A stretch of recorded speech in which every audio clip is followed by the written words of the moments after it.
Hi అండి, today's mini vlog. First అయితే stove వెలిగించి స్టవ్ పైన బియ్యం కడిగి పెట్టేశాను. ఆ తర్వాత ఇంకో స్టవ్ పైన పాలు పెట్టాను, అల్లం పాలు. పాలు మరిగిపోయిన తర్వాత మా పిల్లలకి నీళ్లు తాగడానికి వెయిట్ చేస్తున్నాను.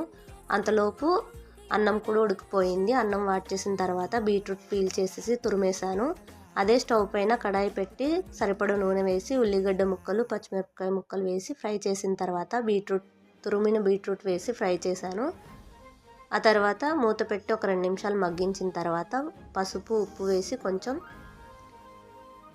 ఒకసారి బాగా కలిపేసి మళ్ళీ ఒక 2 నిమిషాలు మూత పెట్టి మగ్గించాను. తర్వాత మూత తీసి కట్ చేసిన టమాటా ముక్కలు, సరిపడ కారం వేసి ఒకసారి బాగా కలిపేసి కొంచెం ధనియాల పొడి వేసి కొంచెం సేపు మగ్గించాను. టిఫిన్కి అయితే చపాతీ బీట్రూట్ పెట్టాను, లంచ్కి అన్నము బీట్రూట్ పెట్టాను. అంతే. ఈ వీడియో మీకు నచ్చినట్లయితే లైక్ చేయండి, షేర్ చేయండి, సబ్స్క్రైబ్ చేయండి.